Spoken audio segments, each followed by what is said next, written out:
रानो चिड़िया के दोनों बच्चे आज बहुत खुश थे। वो दोनों बहन भाई नदी किनारे बैठे बातें कर रहे थे। कुकू भाई, कल ईद है, क्या आपको मालूम है? हाँ, मुझे मम्मा ने बताया था।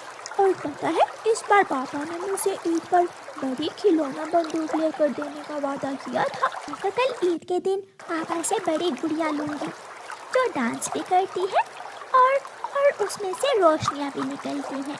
गुड़िया, पापा आगे होंगे, चलो घर जाते हैं और मम्मा पापा से जाकर ईद की बातें करते हैं।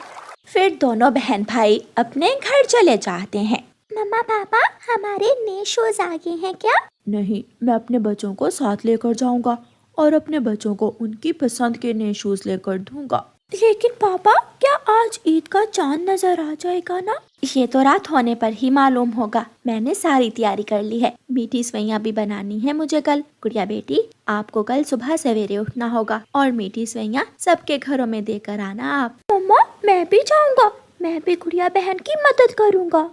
शाम हो जाती है और फिर आसमान पर सूरज गरूब होने लगता है। मम्मा चिड़िया और पापा चिड़िया अपने बच्चों से कहते हैं, चलो बच्चों, हम किसी ऊंचे पेड़ पर जाकर चांद को देखते हैं। सबसे पहले चांद मैं देखूंगा। देख लेना कुकू, इस बार चांद मुझे ही नजर आएगा। देखते हैं आप दोनों में से ईद का चांद पहले कौन देखता है। तो फिर चले, देर हो रही है। ईद का चांद कुछ देर के लिए ही आसमान पर आएगा। मम्मा चिड़िया और पापा चिड़िया अपने दोनों बच्चों को लेकर ऊंचे पेड़ पर चले जाते हैं। वो सब ऊपर आसमान की तरफ देख रहे थे, लेकिन कुकू और गुड़िया उदास हो जाते हैं क्योंकि आसमान पर एक बड़ा बादल आ जाता है। मम्मा पापा, ईद का चांद कैसे नजर आएगा? आसमान पर तो बादल आ गया है। शायद इस बार भी ईद के चांद का टीवी पर ही पता चलेगा। सब बातें कर रहे थे, लेकिन कुकू की नजर सीधी आसमान की तरफ थी। बादल आहिस्ता आहिस्ता चलता है और गुजर जाता है और फिर कुकू खुशी से उछलने लगता है। मैंने देख लिया, मैंने देख लिया, मैंने ईद का चांद देख लिया है। वो रहा ईद का चांद। लेकिन कहाँ? हमें तो नजर नहीं आया अभी तक। कुकू बेटा, कहाँ है? सब फिर से अपनी नजरें आसमान पर जमाते हैं। वो बड़े पेड़ की सीध में ऊपर देखें। हाँ, मैंने भी देख लिया है। वो रहा। कुकू जीत गया। लेकिन मुझे अभी तक ईद का चांद नजर नहीं आया। मेरे पास आओ गुड़िया बहन। फिर कुकू गुड़िया को पंख के इशारे से ईद का चांद दिखाता है और गुड़िया भी खुशी से ऊंची आवाज में बोलती है, हाँ, देख लिया, मैंने भी देख लिया है। कल ईद होगी, मैंने ईद का चांद देख लिया है। अब सब घर चले, मैंने बच्चों को लेकर बाजार भी जाना है। फिर वो सब घर चले जाते हैं। मम्मा चिड़िया घर जाते ही रसोई में आग जलाती है। मैं कल के खानों की तैयारी कर लूं और आप बच्चों को ले जाएं। और हाँ, मेरी चूड़ियां मत भूल जाना। हाँ तो बच्चों, तैयार हो क्या? दोनों बच्चे एक साथ बोलते हैं, हाँ पापा। कुकू भाई, चीजों की लिस्ट कहाँ है? लिस्ट मेरे पास है। फिर पापा चिड़िया अलमारी खोलते हैं और अलमारी से कुछ पैसे लेते हैं और अपने बच्चों को साथ लेकर बाजार चले जाते हैं। सबसे पहले वो नए शूज की दुकान पर जाते हैं। दोनों बच्चे वहां से अपने अपने शूज पसंद करते हैं। कुकू को अपने शूज जल्द ही पसंद आ जाते हैं। पापा, मुझे ये शूज ले दें, मुझे ये शूज बहुत अच्छे लगे हैं। लेकिन गुड़िया को अभी तक शूज पसंद नहीं आए थे। गुड़िया बहन, जल्दी करें, अभी आगे भी जाना है। रुको तो, थोड़ा देखने तो दो। अपनी पसंद से ले लो, घर जाकर ये ना कहना कि शूज पसंद नहीं है। फिर गुड़िया भी अपनी पसंद के शूज ले लेती है। दोनों बच्चे अपने अपने शूज के डिब्बे उठा लेते हैं। अब चलें, आपकी मम्मा के लिए चूड़ियाँ भी लेनी है। और पापा, मेहंदी भी। अच्छा हुआ याद करवा दिया, मुझे तो मेहंदी का याद ही नहीं था। फिर पापा अपने बच्चों की खुशियाँ पूरी करने के लिए उन्हें लेकर आगे जाता है। वो एक दुकान से चूड़ियाँ लेते हैं और गुड़िया कौन मेहंदी लेती। पापा चिड़िया पास ही एक दुकान से मिठाई लेने चले जाते हैं। लड्डू और गुलाब जामुन, थोड़े रसगुल्ले भी डाल देना। पापा चिड़िया मिठाई का एक बड़ा डिब्बा पैक करवाते हैं। अब चले। पापा, हमारे खिलौने बेटा आपके खिलौने आप कल अपनी ईदी के पैसों से लेना। ठीक है पापा, अब घर चलें। वो सब अपने घर वापस चले जाते हैं। घर जाकर गुड़िया सबसे पहले अपने शूज अपनी मम्मा को दिखाती है। मम्मा, मेरे शूज़ कैसे हैं? अच्छे हैं ना? हाँ, बहुत अच्छे हैं, बहुत सुंदर हैं मेरी गुड़िया के शूज। और मम्मा, मेरे शूज कैसे हैं?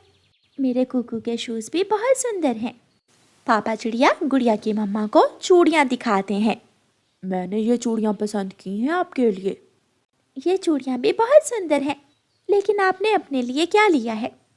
मेरे पास वो पिछली बार वाला रुमाल है ना, मैं वही ले लूँगा। और मुझे किसी चीज़ की ज़रूरत भी नहीं थी। मम्मा, मैं आंटी गौरी को बुला लाऊं? वो हमारे मेहंदी लगा देंगी। हाँ, आप ऐसा करो, आंटी गौरी के घर ही चली जाओ। मैं भी जाऊँगा, मैं भी मेहंदी लगवाऊँगा। पागल, मेहंदी लड़कियां लगवाती हैं, लड़के नहीं। मैं भी लगवाऊँगा मेहंदी। अच्छा, लड़ो मत, आप दोनों ही चले जाओ। फिर दोनों बच्चे आंटी गौरी के घर चले जाते हैं। आंटी आंटी, मेरे पंखों पर मेहंदी लगा दे। गौरी कवि के घर तो मेहंदी लगवाने वालों की लाइन लगी हुई थी। गुड़िया बेटी, इन सब के बाद आपकी बारी आएगी। ऐसे कहते हुए गौरी कवि हरियाली के मेहंदी लगाने लगती है।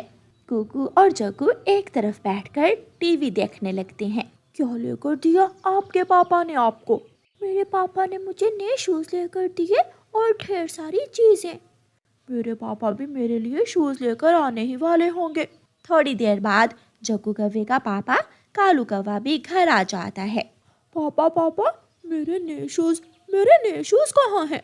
लेकिन कालू कौवा खामोश रहता है। कालूपति जी, कल ईद है, जग्गू के नए शूज नहीं लाए हैं क्या आप? नहीं, मैं नहीं ला सका, पैसे कम पड़ गए थे। ये सुनकर जग्गू अपना मुंह लटका लेता है। जग्गू, ईद का दिन खुशी का दिन है, उदासी का दिन नहीं है। आप मेरे साथ चलें। लेकिन कहाँ? चले ना, आपके नए शूज लेने। गुड़िया बहन, आप मेहंदी लगवा कर घर आ जाना। मैं जग्गू भाई के साथ जा रहा हूँ। मम्मा, मैं जाऊँ? हाँ, चले जाओ। फिर जग्गू कुकू के साथ चला जाता है। पापा, जग्गू के पास नए शूज नहीं है, इसे भी नए शूज लेते। कुकू बेटा, बाहर तो अंधेरा हो गया है। पापा, बाहर तो इतनी रौनक है, सब बाजार सजे हुए हैं, हम दोनों दोस्त ले आएंगे, बस आप पैसे दे दें। कुकू की मम्मा कुकू के पापा को इशारा करती है और कुकू के पापा जग्गू को पैसे दे देते हैं।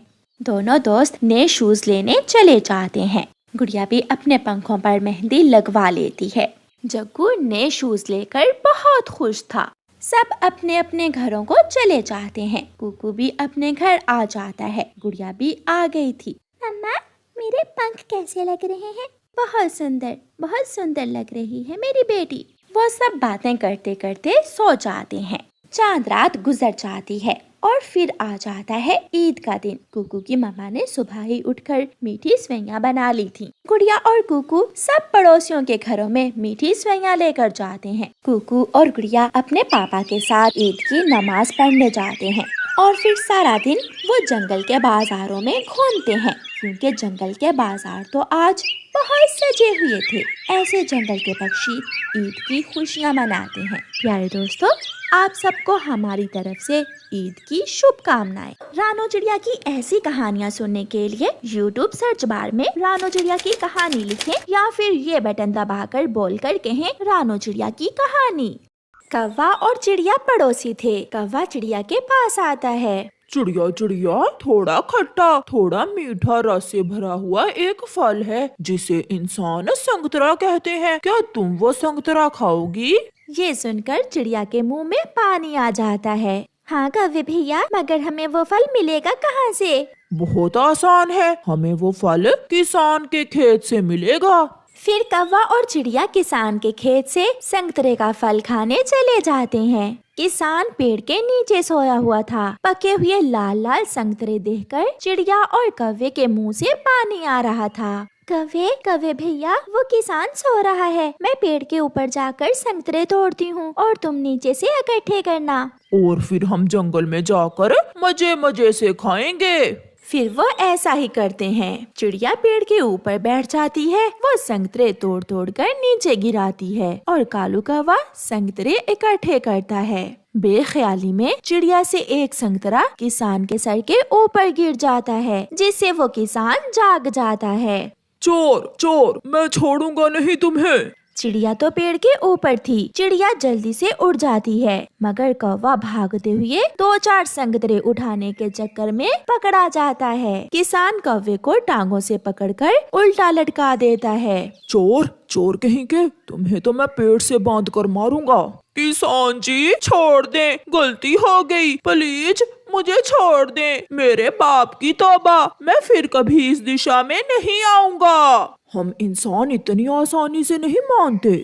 चिड़िया घबराई हुई जंगल जाती है। मिठू मिठू जल्दी करो, कुछ करो, कौवा पकड़ा गया है, कौवा पकड़ा गया है। चिड़िया रानी कुछ बताओ भी, हुआ क्या है? मैं और कौवा किसान के खेत से संतरे खाने गए थे। किसान जाग गया, मैं तो भाग आई, मगर कालू कौवा पकड़ा गया है। इंसान बहुत लालची होते हैं। अब तो वो कौवे को ऐसे नहीं छोड़ेगा, हमें उसे कोई लालच देना होगा, फिर ही वो इंसान कौवे को छोड़ेगा। मगर हम उसे क्या दे सकते हैं? मैं इंसानों के साथ रहा हूँ, मुझे मालूम है इंसानों को क्या क्या पसंद होता है। मैं आपके साथ चलता हूँ। फिर मिठू तोता और चिड़िया फिर से उस किसान के पास जाते हैं। ओ तेरी, इस किसान ने तो कौवे को उल्टा लटकाकर पेड़ से बांध रखा है। चिड़िया और मिठू एक पेड़ पर जाकर बैठ जाते हैं। अपने दोस्तों को देखकर कालू कौवे की जान में जान आती है। मुझे बचा लो मेरे दोस्तों, मुझे बचा लो। इंसान जी, अगर हम आपको समोसे लाकर दें तो क्या आप हमारे दोस्त को छोड़ देंगे? नहीं, मुझे समोसे पसंद नहीं है। तो फिर क्या आप मीठी जलेबी खाओगे? नहीं, मुझे जलेबी भी पसंद नहीं है। लड्डू लड्डू तो सभी इंसानों को बहुत पसंद होते हैं। लड्डू का सुनकर वो इंसान अपनी जुबान बाहर निकालता है और उसके मुंह से पानी टपकने लगता है। लड्डू लड्डू में तो जान है मेरी। अगर इस कौवे को जिंदा देखना चाहते हो तो जल्दी से जाकर मेरे लिए लड्डू लेकर आओ। चिड़िया और मिट्ठू जल्दी करो, जल्दी, मुझे चक्कर आने लगे हैं, सब उल्टा दिख रहा है। चिड़िया और मिट्ठू वहाँ से उड़ते हैं और बस्ती में हलवाई की दुकान पर जाते हैं। हलवाई की दुकान के पास एक पेड़ था, वो दोनों उस पेड़ पर बैठ जाते हैं। अगर किसान लालची है तो ये हलवाई भी लड्डू हमें मुफ्त में नहीं देगा। हमें लड्डू लेने के बदले इसे भी कुछ न कुछ तो देना ही होगा। चलो हम इस हलवाई इंसान से बात करते हैं। चिड़िया और मिट्ठू हलवाई के पास जाते हैं। हलवाई हलवाई, किसान ने हमारे कालू कौवे दोस्त को पकड़ लिया है और वो फिर ही हमारे दोस्त को छोड़ेगा अगर हम उस किसान के लिए मीठे मीठे लड्डू लेकर जाएंगे। लड्डू, और वो भी मुफ्त में? ना बाबा ना, हम इंसान लोग ऐसे मुफ्त में कोई चीज नहीं देते। अगर लड्डू लेने हैं तो पैसे लाओ, पैसे। हलवाई जी, हम पक्षी हैं, हम पैसे कहाँ से ला सकते हैं? हमारे जंगल में तो कोई ऐसा पेड़ भी नहीं है जिस पर पैसे लगते हो। सूखी लकड़ियाँ, क्या तुम मुझे सूखी लकड़ियाँ ला कर दे सकते हो? हाँ, हम कर सकते हैं। हम आपको आग जलाने के लिए सूखी लकड़ियाँ ला कर दे सकते हैं। तो फिर जाओ और जल्दी से सूखी लकड़ियाँ लाओ ताकि मैं आग जलाकर तुम्हारे लिए लड्डू बना सकूं। चिड़िया और मिट्ठू फिर से उड़ते हैं और वापस जंगल जाते हैं।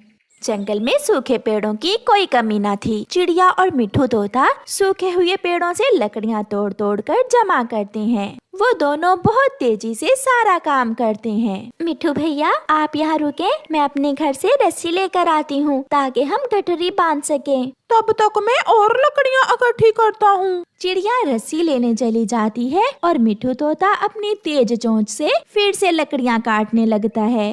वो लकड़ियों को रस्सी से बांध लेते हैं। मिट्ठू, ये तो बहुत भारी हो गया, मैं इसे नहीं उठा सकती। मैं ट्राई करता हूँ। फिर मिट्ठू भी पूरा जोर लगाता है, मगर वो लकड़ियों की गठरी बहुत भारी थी।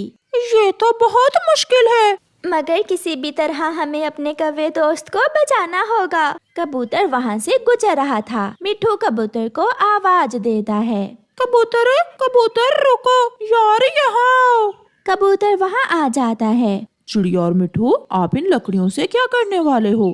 फिर चिड़िया कबूतर को सारी बात बताती है। अगर हम लकड़ियाँ लेकर गए तो फिर ही हलवाई हमें लड्डू बना कर देगा और लड्डू खाने के बाद ही छोड़ेगा किसान हमारे दोस्त कालू को।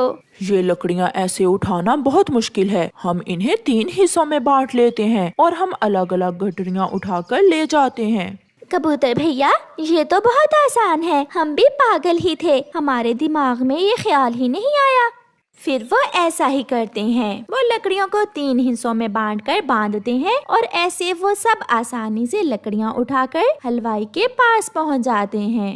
शाबाश पक्षियों, ये लकड़ियाँ बर्फ के ठंडे भीगे मौसम में मेरे बहुत काम आएंगी। अब मैं अभी आपको लड्डू बनाए देता हूँ। फिर हलवाई अपना काम शुरू करता है और जल्द ही उन्हें लड्डू बना देता है। चिड़िया, मिठू तोता और कबूतर वो लड्डू लेकर सीधे किसान के पास जाते हैं। उन्हें देखकर कालू कौवा खुश हो जाता है। किसान जी, ले, हम आपके लिए स्वादिष्ट स्वादिष्ट लड्डू ले आए हैं। लाओ लाओ, ये लड्डू जल्दी से मुझे दे दो। पहले आप हमारे दोस्त कौवे को आजाद करो, उसे चक्कर आ रहे हैं। फिर किसान कौवे को आजाद कर देता है। सभी दोस्त खुशी खुशी जंगल वापस चले जाते हैं। वापस जाकर चिड़िया कौवे से कहती है, कौवे कौवे चले? कहाँ? संतरे खाने। ये सुनकर सब हंसने लग जाते हैं। इसीलिए तो कहते हैं, पक्के और सच्चे दोस्त कैसी भी मुश्किल हो साथ नहीं छोड़ते। प्यारे दोस्तों, इस कहानी को लाइक करें और अपने दोस्तों के साथ जरूर शेयर करें और कमेंट करना बिल्कुल ना भूलना। आपका धन्यवाद।